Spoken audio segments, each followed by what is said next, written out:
नमस्कार, मैं हूं सुमंत। आपके शहर में खबरबात के जरिए हम आप तक पहुंचने की कोशिश कर रहे हैं और करते आ रहे हैं। 10वीं 12वीं के बाद क्या, यह कंफ्यूजन पालक तथा बच्चों में काफी होता है। तो इसी के बारे में जानकारी देने के लिए हमारे साथ मौजूद है मिस्टर संतोष टकले जी। टकले जी नमस्कार। नमस्कार। आज का हमारा विषय है, तो आज हमारे से आप बात करने वाले हैं करियर गाइडेंस। तो ये करियर गाइडेंस क्या और इसकी जरूरत क्या है? करियर गाइडेंस क्या और जरूरत क्यों है, पहले क्यों के बारे में बात करते हैं जी। जैसे कि जिस दौर से एजुकेशनल पीरियड जो हमारा और आपका रहा है, यानी कि 15-20 साल पहले की बात करेंगे जी। तो ऐसी सिचुएशन थी कि ऑप्शंस वर वेरी लेस। मतलब जो आपको राह चुननी है 10th के बाद, 12th के बाद या इवन आफ्टर ग्रेजुएशन, काफी लिमिटेड था। इवन मैं थोड़ा पीछे जाके बोलूंगा कि अगर हम 60 साल पीछे जाते हैं at the age of independence of India, तो आप जानते होंगे कि सारे पेट्रियट वर बीए, मतलब सबने बीए किया था, कुछ लोगों ने एलएलबी किया था, हम सबको जानते हैं जी। मतलब उस दौर में BA was having lot of value, उसको बहुत बहुत ज्यादा वैल्यू थी। आज के दौर में आप जानते ही होंगे कि लोग बीए को उतनी अहमियत नहीं देते हैं, क्योंकि उससे भी बढ़कर और ज्यादा चैलेंजिंग और इनकम बढ़ाने वाले ऑप्शंस हमारे पास अवेलेबल हैं। तो उस कॉन्टेक्स्ट में इतनी सारी चीजें अवेलेबल है कि कंफ्यूजन होना लाजमी है जी। तो जो स्टूडेंट्स में या पेरेंट्स में कंफ्यूजन है, ये कंफ्यूजन से बाहर निकल के एक अच्छा ऑप्शन उनके सामने आए जिसको वो जिंदगी भर करते रहे तो खुश भी रहेंगे एंड प्रोबेबली उनका अर्निंग और लाइफ स्टेटस भी बदल जाएगा। ये एक पर्टिकुलर स्टेज पे उनको गाइडेंस मिलना चाहिए एंड इसके लिए करियर गाइडेंस होना ही चाहिए। और आज की डेट पे तो मैं आगे जाके ये बोलूंगा कि करियर गाइडेंस या करियर काउंसलिंग यही एक करियर है कुछ लोगों का। ओके। लेकिन ये इसकी शुरुआत है, तो ये कब लेना चाहिए? कब लेना चाहिए, इसके लिए तो मैं एक बोलूंगा कि इसका कोई पर्टिकुलर पीरियड नहीं है, बट जैसे नॉर्मली आप जैसे बात करेंगे कि 10th 12th SSC HSC are taken as basically turning point of life. तो इस टाइम पे आपको अलग अलग राह सामने आती है, तो वहां पे आपको चूज करना है कुछ। हाल ही में नतीजे निकले हैं, हाल ही में नतीजे निकले हैं, तो उस टाइम पे आपको चूज करना है। तो यही टाइम है जब नॉर्मली लोग लेते हैं, बट बहुत बार आप you are also family person, so normally आप देखते हैं उनकी बच्चों के बारे में काफी कंफ्यूजन रहता है। See he is very good in science but may not be very good in languages. कुछ बच्चे लैंग्वेजेस में, आर्ट्स के सब्जेक्ट्स में बहुत अच्छे रहते बट साइंस में अच्छे नहीं परफॉर्म कर पाते। तो उस टाइम पे शायद आप उनका काउंसलिंग करवाए तो probably it will be helpful. मैं थोड़ा एडिशन में बोलना चाहूंगा कि when we are talking about career, जब हम करियर की बात करते हैं तो जिंदगी में हमको दो ही चीजें करनी है। एक है कि हमको हमारा इंटरेस्ट ढूंढना है, इंग्लिश में कहूंगा तो शायद ये बहुत ही सही रहेगा, we have to do only two things in life. First is to find our interest and secondly we have to find somebody to pay for it. मतलब हमको हमारी जिंदगी में दो छोटी चीजें करनी है, एक तो हमारा इंटरेस्ट ढूंढना है, सही बात, और उस इंटरेस्ट के लिए कोई पे करे हमें, तो हमारी जिंदगी सफल हो गई, जिंदगी का पूरा मतलब निकल गया। तो ये 10वीं कक्षा के बाद क्या ऑप्शंस अवेलेबल हैं? आज हम जहां हैं तो महाराष्ट्र स्टेट, या हम जहां है इंडिया की बात करें तो 10वीं के बाद नॉर्मली आप भी जानते हैं, हम भी जानते हैं कि जो बहुत अच्छे मार्क्स पाते हैं normally they go for the science fraternity जी। उसके बाद कॉमर्स को चूज करना है, उसके बाद next option is arts. These are the 3 field जिससे आप ग्रेजुएशन में जा सकते हो। इसके अलावा अगर हम बात करेंगे तो जो थोड़ा ऑफबीट रहते हैं या जिनको इंजीनियरिंग में रुचि है but they want to make the earnings faster, मतलब बहुत जल्दी वो इनकम पाना चाहते हैं, तो ऐसे में नॉर्मली लोग डिप्लोमा के लिए जाते हैं जी। इसके अलावा जो इंजीनियरिंग मतलब डिप्लोमा में नहीं जा पा रहे या आर्ट्स कॉमर्स साइंस में जाने की उनकी रुचि नहीं है, उस तरीके से फैमिली सपोर्ट भी नहीं कर रही है, तो probably next option left is going for vocational courses. अब ये वोकेशनल कोर्सेज को अलग गवर्नमेंट टर्म्स में मैं बात करूं तो इसको हम आईटीआई बोल सकते हैं। आईटीआई में जो 2 साल के कोर्सेज होते हैं उसके बाद जो ट्रेनिंग होता है, these are also very good options. ITI के बारे में जैसे कि मैं बताना चाहूंगा, जो मेन स्ट्रीम इंजीनियरिंग है या इंजीनियरिंग इंडस्ट्री है उसका जो सबसे बॉटम एंड पे स्किल्ड लेबर है, दोज आर ऑल आईटीआई। अच्छा। हिंदुस्तान जैसी कंट्री में जो स्मॉल स्केल इंडस्ट्री है, ये small scale industry normally is in totality run by this ITI people. Okay. तो उस तरीके से हम आईटीआई को ज्यादा अहमियत नहीं देते हैं, बट आप देख सकते हो स्क्रीन पे दिखाया गया है कि ये जो ITI है इसमें बहुत सारे डिसिप्लिन है एंड एक्चुअल इंजीनियरिंग इंडस्ट्री के basic building blocks are nothing but this ITI people. So we have to give lot of importance to this. इसको मतलब इस तरीके से नहीं देखना चाहिए कि कुछ नहीं करना है तो भाई ITI में चले गए। ITI अगर आपका इंजीनियरिंग की तरफ झुकाव है और आप इंजीनियरिंग नहीं कर पा रहे तो आई विल सजेस्ट कि you should go for diploma और better you choose ITI। There are lot of options after that. अच्छा, बेस्ट ऑप्शन रहेगा वो, मतलब ये इंजीनियरिंग इंडस्ट्री का बैकबोन है। अच्छा, स्किल्ड लेबर जो चीज है वो ये है। जैसे मैंने अभी आपको बताया कि वेल्डिंग से लेके फिटिंग से लेके फोर्कलिफ्ट ऑपरेटर से लेके आज की डेट पे ITI में कंप्यूटर हार्डवेयर सॉफ्टवेयर भी पढ़ाया जाता है। इवन गोइंग लिटिल बियॉन्ड, आज कुछ दिनों में शायद वहां हॉस्पिटलिटी मैनेजमेंट भी घुस जाएगा जी। तो इट्स गुड फील्ड विच मतलब एक रिस्पेक्ट देने लायक ही एजुकेशन है, उसको हमको उस तरीके से देखना चाहिए। इसी के साथ आपने 10वीं के कक्षा के बाद का ऑप्शन हमने बताया कि HSC के बाद, या तो 12वीं के बाद ऐसे कौन से ऑप्शन है? तो जैसे हमने 10th के बाद आर्ट्स कॉमर्स साइंस की बात की थी जी, तो 12th के बाद भी हम इसी लाइन में है। Suppose you are 12th science, 12th commerce, 12th arts, तो आप उसी रास्ते पे चलते हुए BA BCom BSc कंप्लीट कर सकते हैं। बट अगर हम मोस्ट इन्फ्लुएंशियल और मतलब जिनको बहुत सराहा जाता है ऐसे फील्ड्स की बात करें तो प्रोबेबली इंजीनियरिंग। मतलब जो इंजीनियर्स बनते हैं जिसका final designation is normally BE bachelor of engineer और bachelor of technology that is BTech, ये दो क्षेत्र जो है मतलब आप वो सोच सकते हैं कि 10th के बाद आपने इंजीनियरिंग में फील्ड में गए तो इट्स ITI या उसका थोड़ा अपर पार्ट कंसिडर करेंगे तो डिप्लोमा में चले गए जी। बट अगर आप उसमें ग्रेजुएशन की डिग्री लेना चाहते हो तो आपको 12th के चलते ही आपको एग्जाम्स के लिए प्रिपेयर करना है। जैसे Maharashtra state common entrance test लेता है, उसके जैसी AIEEE है, okay, all India engineering entrance examination. तो इस तरीके से ही IIT JEE भी है, okay, joint entrance examination for IITs and now for मतलब may be taken as a good news probably कि भविष्य में मतलब 2013 से एक ही होने वाला है। मतलब ये सारे एग्जाम्स जो है वो एक होने हैं, तो सेपरेटली नहीं देना। इसका फाइनेंशियल लुकआउट तो है ही, फॉर्म्स फिलअप प्रोसीजर भी है, बट इंटरेस्टिंग पार्ट है कि आप एक ही फॉर्म एग्जाम दोगे एंड देन आपके परफॉर्मेंस के हिसाब से you will B appearing for engineering. ये तो हो गई एडमिशन की प्रोसीजर। अगर हम बात करें कि इंजीनियरिंग फील्ड एग्जैक्टली मतलब हम बात करें कि 12th साइंस के बाद आपने इंजीनियरिंग फील्ड में एडमिशन लिया तो what are the options available. जैसे आप स्क्रीन पे देख सकते हैं कि mechanical, computer, electronics telecommunication, electrical, instrumentation, chemical, petrochemical, aeronautical, marine, automobile, civil, textile, plastic and polymer, information technology, control and instrumentation, metallurgy, mining और बायोमेडिकल। तो आप जैसे देख सकते हैं इंजीनियरिंग सोचने के बाद हम टोटली मैकेनिकल सिस्टम से इलेक्ट्रॉनिक्स में चले जाते हैं। बायोमेडिकल भी एक नया क्षेत्र है जिसमें आपका बायो का इंटरेस्ट और इंजीनियरिंग का भी इंटरेस्ट कंबाइंड होके अपना जो भी एप्लीकेशन है उसमें आप काम कर सकते हो। तो ये most effective way of having good profession है। इसमें इंजीनियरिंग में आप एक बार चले गए तो मतलब ऐसा बोला जाता है कि आपको इंजीनियरिंग में एक बार एडमिशन हो गया और आप एक बार इंजीनियर हो गए तो you are not only good engineer but they tune you for the good human also. क्योंकि आप उसमें इतना सीखते हो, इतनी आपको जिल्लत उठानी पड़ती है, इतनी आपको तकलीफें होती है ड्यूरिंग इंजीनियरिंग, पढ़ाई के मामले में भी और बाकी तरीके से भी। तो प्रोबेबली आप जिंदगी की अहम लेसन है वो आपको वही मिल जाते हैं।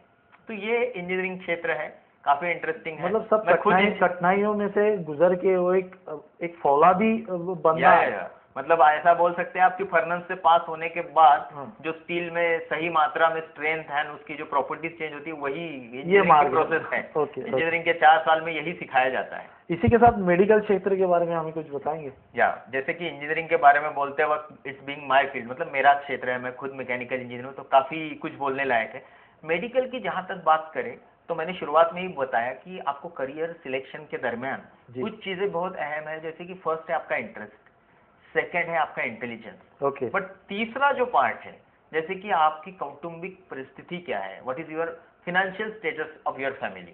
आज की डेट पे मेडिकल में जो फीस है, मतलब जैसे कि आप suppose all India medical entrance examination देके अच्छे मार्क्स से पास भी हो गए, बट अगर आप MBBS होना चाहते हो जैसे या आप फिर बीडीएस करना चाहते हो, या उस सिर्फ इस पे ही लोग रुकते नहीं हैं, जैसे बीएमएस भी है, बीएचएमएस भी है, अगर आप उसमें परफॉर्म एमबीबीएस बीएमएस के लिए नहीं, बीडीएस के लिए नहीं जा पाए, तो these are also options available. But इसके बाद लोग रुकते नहीं हैं, they go for MS, MD. तो ओवरऑल अगर हम मेडिकल के क्षेत्र की बात करें, तो जैसे स्क्रीन पे दिखाया जा रहा है, ऑप्शंस आर मेनी। मतलब आप खुद ही देख सकते हो कि मेडिकल में जितने ऑप्शंस, इंजीनियरिंग में जितने ऑप्शंस अवेलेबल है, मेडिकल में भी उतने ही ऑप्शंस अवेलेबल है जी। तो जैसे आपको स्क्रीन पे आप देख रहे हैं, इतने सारे ऑप्शंस में you don't come immediately at the earning stage, okay, normally you have to go for master stage, okay. उसके बाद भी अपने आप को एस्टेब्लिश करने के लिए आपको एक बहुत ही मेहनत के दौर से गुजरना होता है, क्योंकि उस टाइम अगर आप आपकी प्रैक्टिस एस्टेब्लिश नहीं कर रहे हो, तो बहुत जगह पे आप एज अ आरएमओ आप ड्यूटी करोगे, उसके बाद आप कहीं प्रैक्टिस चालू करोगे, या फिर you will be visiting many hospitals. Okay, ये काफी कठिन दौर है, और जब आप एस्टेब्लिश होने के स्टेज में आते हो तो एक्सपेंसेस बहुत ज्यादा हैं। जैसे कि आपको हॉस्पिटल अपना बनाना है, तो यू कैन अंडरस्टैंड कि रियल एस्टेट का आज के रेट्स क्या है। एक आप इवन बीडीएस की बात करिए, तो डेंटल सर्जन के लिए जो उसकी चेयर जो इस्तेमाल होती है, आप खुद समझ सकते हैं, बहुत महंगी होती है। Basic investment is huge. As for education के लिए भी बहुत ज्यादा इन्वेस्टमेंट है, बीच में मेहनत का दौर तो है ही, बाद में एस्टेब्लिश होने के लिए तो मतलब यहाँ थर्ड फैक्टर जो है आपके करियर एस्टेब्लिशमेंट में, वो बहुत काउंट होता है। Your intelligence as well as interest counts, but your financial support from family और your well wishers counts lot for medical profession.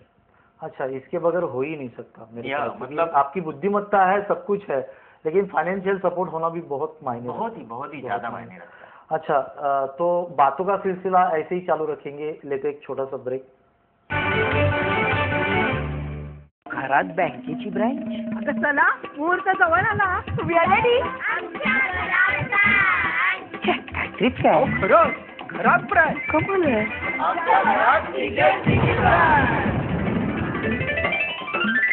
आता टीजीएस बीटलं खातं तुम्ही इंटरनेट आणि मोबाईल वापरून घरातूनच ऑपरेट करू शकता. कारण आता आपली TJSB मध्ये सुद्धा आहे इंटरनेट बँकिंग, SMS आणि RTGS NEFT सेवा. अरे वा, आता बँकिंग इज नो टेन्शन.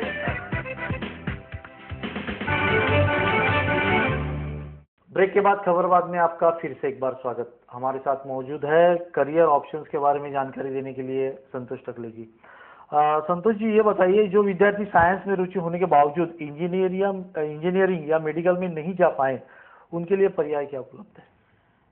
जैसे कि मैंने शुरुआत में ही बताया कि आज की डेट पे सबसे ज्यादा ऑप्शंस जो अवेलेबल है वो साइंस में ही ऐसे लोगों को लगता है, जबकि इंडस्ट्री, सर्विस इंडस्ट्री जिसको हम बोलते हैं, तो ऑप्शंस तो सभी जगह उपलब्ध है। बट ये सवाल बहुत बार बहुत जगह पूछा जाता है, इसलिए मैं बोलना चाहूंगा कि अगर इंजीनियरिंग या मेडिकल जिसको हम बोलते हैं, ये मेन स्ट्रीम में अगर आप विज्ञान में रुचि होने के बावजूद भी नहीं जा पाए, तो आपके पास एक बहुत बड़ा विकल्प अवेलेबल है। इसको स्टेटस भी माना गया है। या स्टेटस तो है ही, बट जैसे स्टेटस के साथ ना, मतलब it demands for that high level of intelligence, या probably high level of fund supply, या probably high level of sincerity. But अगर आप यही कम मात्रा में बट रेगुलर बेसिस पे मेंटेन करें, तो साइंस ग्रेजुएशन जिसको हम BSc बोलते हैं, वो कर सकते हैं। आज की डेट पे, पहले अगर हम BSc की बात करें तो लोग केमिस्ट्री में करते थे, इंडस्ट्रियल केमिस्ट्री हुआ करता था, जूलॉजी था, ठीक है। आज की डेट पे ये विकल्प जो है बहुत ज्यादा है, मतलब माइक्रोबायोलॉजी से लेके इंडस्ट्रियल केमिस्ट्री से लेके आज हॉस्पिटलिटी मैनेजमेंट में भी BSc होता है, तो एग्रीकल्चर में भी BSc होता है। मतलब आप जैसे स्क्रीन पे देख सकते हैं कि बहुत ज्यादा विकल्प है। बायो इन्फॉर्मेटिक्स सब्जेक्ट जैसा सब्जेक्ट आ चुका है, BSc नर्सिंग आ चुका है, BSc फॉरेंसिक साइंसेस आ चुका है, इवन ब्यूटी थेरेपी की बात करें या मीडिया एंड कम्युनिकेशन की बात करें, तो ये सारी चीज में आज BSc होता है। मतलब जो साइंस नाम का जो एक्चुअल यूज था वो इससे कनेक्टेड नहीं है, बट फिर भी इसमें अवेलेबिलिटी है। तो अगर आप जाना चाहते हैं तो BSc is very good option if you want to pursue your interest in science. तो ये बहुत ही अच्छा विकल्प है। 12वीं कॉमर्स के बाद क्या ऑप्शंस अवेलेबल है? जैसे मैं खुद ही बोलना चाह रहा था इस पे कि 12वीं कॉमर्स के बाद भी बहुत सारे ऑप्शंस है, और जैसे आपने राइटली सेड कि इंजीनियरिंग मेडिकल को बहुत ज्यादा आज की डेट पे भी इज्जत है, तो क्या कॉमर्स एंड साइंस क्या लुए के हो गए, उनको कोई ये नहीं।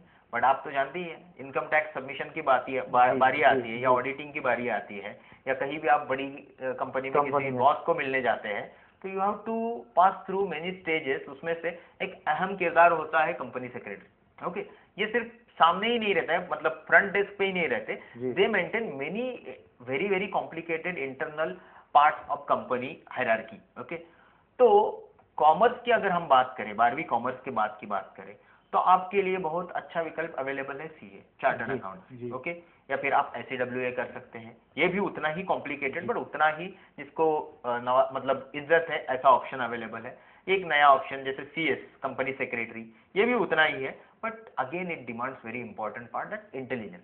ओके, मतलब अर्ली प्रिपरेशंस, और फिर प्रिपरेशंस करके जब आप इसमें घुस जाते हो तो उसके बाद आपको डेडिकेटली सिंसियरली इसमें आपका टाइम देना है, पढ़ाई करनी है, then you will be able to complete your that particular qualification.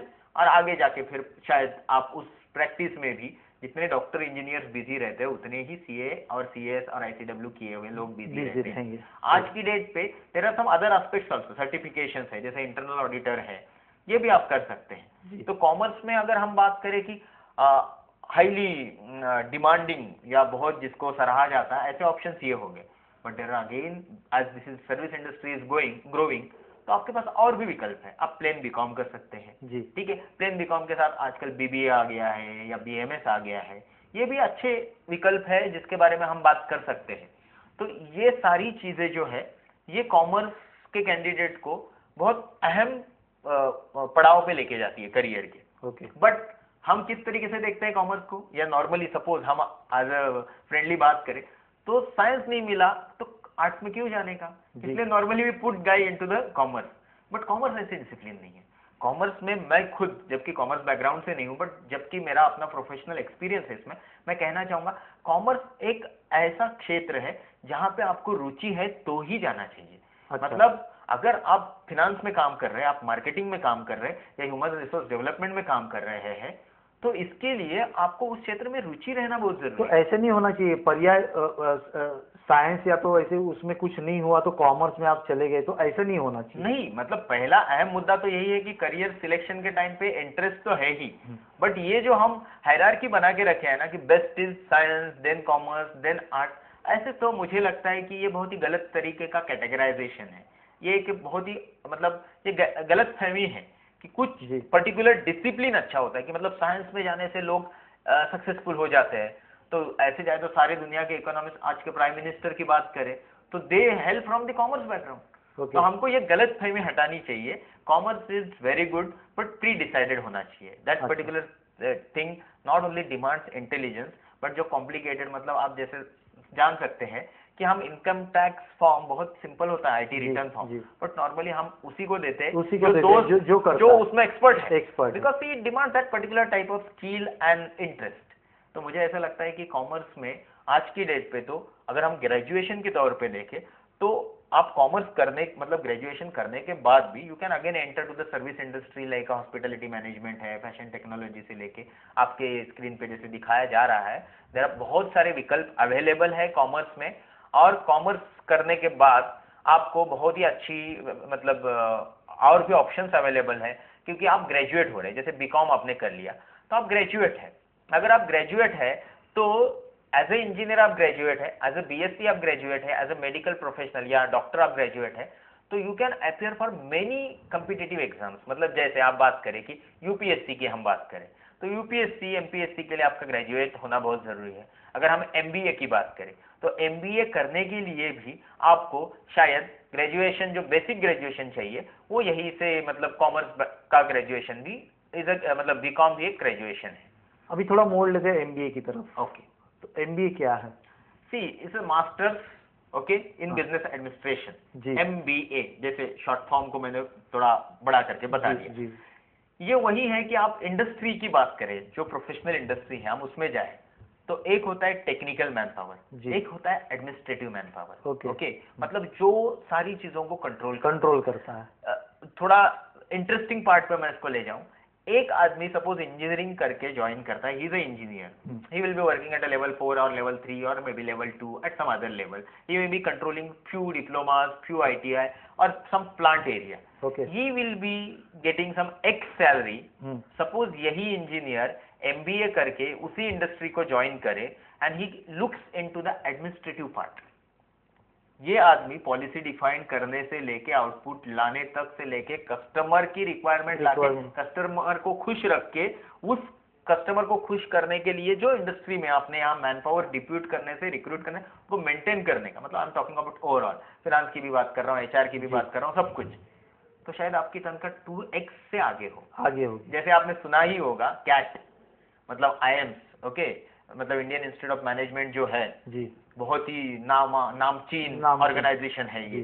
तो जैसे एक IIT के बाद, IIT से आप बीटेक करके निकलते हो तो आपका एक रुतबा है, तो IIM से आप जब बाहर निकलते हो तो आपकी तनख्वाह हजारों में लाखों में नहीं होती है, कभी कभी करोड़ों में भी होती है। Okay, so this is difference between the MBA as मतलब you have done MBA and you are just basic education, जैसे आपने BSc किया, BCom किया, BA किया या फिर आपने इंजीनियरिंग किया।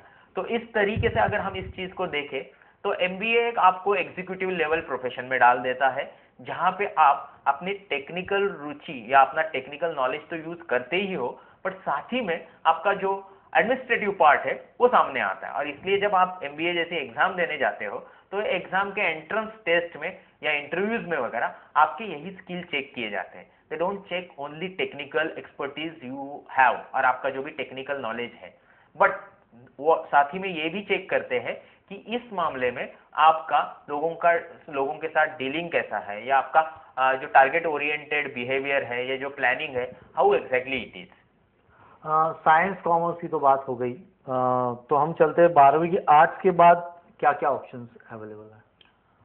मैं तो यही बोलूंगा कि जो लोग एग्जैक्टली साइंस में और मैथमेटिक्स में रुचि नहीं रखते हैं जी, आज हम टेक्नोलॉजी के या हम बोल सकते हैं कि ह्यूमन सिविलाइजेशन के जिस दौर से गुजर रहे हैं, हर चीज मतलब इंजीनियरिंग इंडस्ट्री में या इंजीनियरिंग की किताब में लिखी हुई हर लाइन इज ए इंडस्ट्री जी, हर लाइन इज ए इंडस्ट्री। और फिर उस इंडस्ट्री को चलाने के लिए बहुत तरीके की मैन पावर चाहिए, उसमें एडमिनिस्ट्रेटिव भी आते हैं। इस तरीके से देखें तो जरूरी नहीं कि आज आप साइंस और मैथमेटिक्स जानेंगे तो ही टिकेंगे जी। तो ऐसे में अगर आप आर्ट्स पे गौर करें, मतलब आपने 10th के बाद आर्ट्स साइंस डिसिप्लिन चूज किया, अगर 12th के बाद फिर यू वेंट फॉर BA, तो लोग इस तरीके से इसको देखते हैं कि भाई BA करने में कोई मतलब नहीं है। नॉर्मली मुझे लोगों से जो रिप्लाईज आते हैं, नॉर्मली लोग इस तरीके से बोलते हैं कि आजकल BA करना मतलब पढ़ाई लिखाई ना करना अच्छा है, इस तरीके से देखते हैं। जबकि मैं आपको एक चीज बता दूं कि UPSC MPSC मतलब हमारा जो प्रशासकीय सेवा जो होती है, जो मतलब जो हमारे डिस्ट्रिक्ट कलेक्टर्स है या जो हमारे IPS ऑफिसर्स है या जो हमारी रेलवे को संभालते हैं, जो भी बड़ी बड़ी इंडस्ट्री के एडमिनिस्ट्रेटिव पार्ट है, मतलब for the government part of it, तो हम इनकी बात करें तो major proportion comes from the arts fraternity. Okay, इस चीज को because of the lack of knowledge, मतलब हमारे आम जनता में इसके बारे में जानकारी नहीं है, इसलिए हम लोग बहुत ऐसा सोचते हैं कि इसकी जरूरत ही नहीं है। जैसे मतलब आपने सुना होगा विश्वास नांगरे पाटिल जो IPS ऑफिसर है, see the career track he has chosen, science में बहुत ही फ्लाइंग कलर्स होने के बावजूद भी he went into that discipline and he could come out with the very flying colours. आज जिस तरीके का काम मतलब एक वो कर रहे हैं, see he could do only because he is part of UPSC या IPS ऑफिसर बने UPSC की एग्जाम देके, इसलिए इतना अहम काम या जिस तरीके से वो कर पा रहे हैं।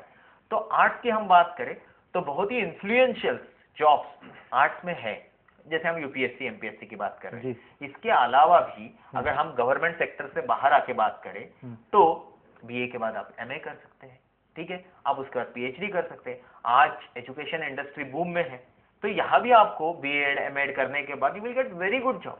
इसके अलावा आप लाइब्रेरी साइंसेस में जा सकते हैं। और जैसे आपको स्क्रीन पे दिखाया जा रहा है कि BA के बाद आपके पास जो ऑप्शंस अवेलेबल है, आप लैंग्वेजेस में applied psychology, economics, social work, fashion design, textile design, fashion merchandising and production, journalism जैसा इंपॉर्टेंट पार्ट, या फिर मैंने जैसे अभी कहा library sciences, fine arts, speech and hearing technology, interior design, ये सारी चीजों में आप बहुत कुछ हासिल कर सकते हैं, क्योंकि आज डिमांड एंड सप्लाई की इस दुनिया में ये सारे एजुकेशन के लिए सर्विस इंडस्ट्री के पास डिमांड है। तो मतलब your education will not be दोनों की जरूरत है, बहुत ज्यादा जरूरत है, दोनों की जरूरत है, दोनों की जरूरत है। तो मुझे ऐसा लगता है कि इस तरीके से आर्ट्स को हम ऐसा नीचा न देखते हुए, अगर हमारा इंटरेस्ट लैंग्वेजेस है, जैसे कि हम एक छोटी सी बात करें कि अगर हम इंटरप्रेटर की बात करें, आज हम ग्लोबलाइजेशन की तरफ जा रहे हैं, हर देश से हर कोने से हमारे पास लोग आते हैं। हम समझते हैं कि हमारी कंट्री के बाहर सबको इंग्लिश आती है, बट ये कंडीशन नहीं है। यूरोप की अगर हम बात करें तो यूरोप में normally great Britain and premises के अलावा normally they speak their own languages. Germany आप जाएंगे तो ओनली जर्मन जानते हैं, बहुत ही कम आपके टच में जो लोग हैं वो थोड़ा बहुत आपसे हिंदी में वार्तालाप, इंग्लिश में वार्तालाप करेंगे, but normally they speak German. तो ऐसे में अगर आपका लैंग्वेज की तरफ झुकाव ज्यादा है तो शायद आपको इंटरप्रेटर की भूमिका में जाते हुए आपको आपकी इंग्लिश भाषा या बाकी जो क्षेत्र है इसमें नॉलेज रखते हुए you can have one additional language, एक फ्रेंच, जर्मन, जर्मनी हुआ, तो जर्मन, ये लैंग्वेज में आप अपनी रुचि बढ़ाओ, you will get very good opportunities not only in India. इस स्किल की वजह से शायद आपका जितना फॉरेन घूमना होगा उतना एक इंजीनियर भी नहीं कभी घूम पाएगा। तो इस तरीके का काफी विकल्प आपको आर्ट्स में भी उपलब्ध है। और जैसे मैंने कहा कि हमको एक चीज जरूर समझनी चाहिए कि कुछ basic education level is expected for the advance studies. तो जैसे कि आप ग्रेजुएट हो तो बीए हो गए, मतलब आप ग्रेजुएट हो, तो आपको ग्रेजुएशन के बाद सपोज आप डिप्लोमा या मास्टर्स कर ले जर्नलिज्म में, आप इस क्षेत्र से खुद जानकारी रखते हैं, तो ये काफी challenging, interesting and dynamic field है। लोग आपकी तरफ काफी रिस्पेक्ट से देखते हैं क्योंकि आप उनकी जरूरत है। तो मुझे ऐसा लगता है कि जर्नलिज्म एंड मास मीडिया जिस तरीके से, मतलब प्रिंट मीडिया की बात नहीं कर रहा हूं मैं, हर तरीके के मीडिया की, तो इसमें काफी स्कोप। आज के दौर में मीडिया भी इतना बढ़ चुका है, फैला हो चुका है। आज देखेंगे तो आज टीवी खोलेंगे तो कितने चैनल्स है, तो कितने न्यूज चैनल्स है, तो उस हिसाब से वैसे उनकी मांग भी होगी।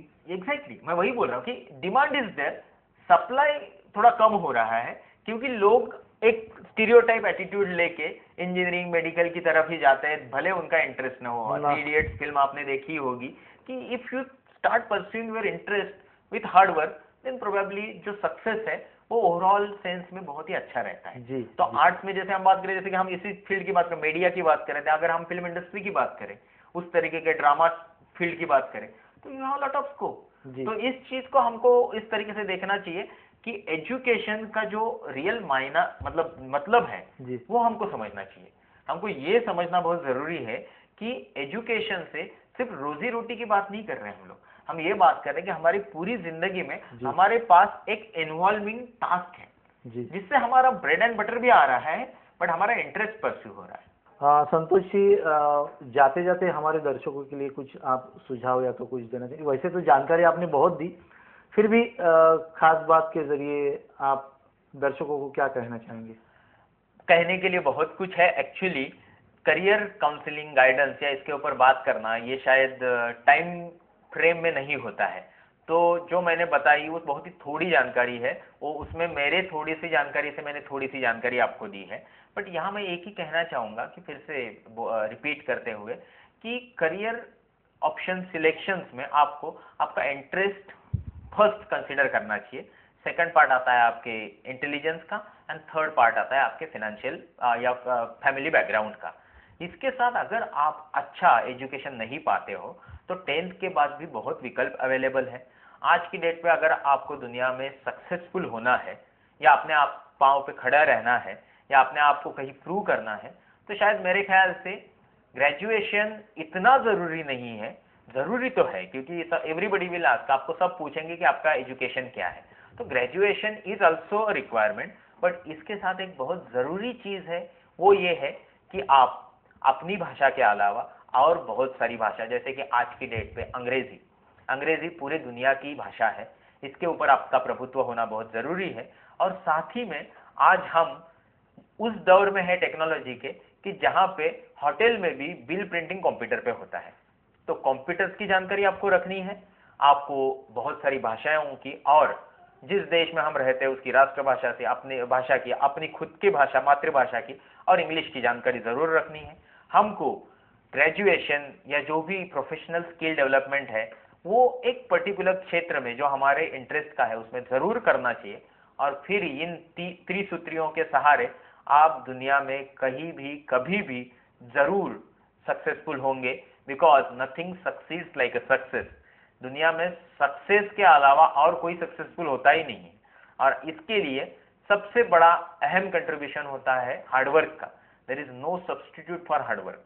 मेहनत के लिए कोई और दूसरा विकल्प अवेलेबल होता ही नहीं है।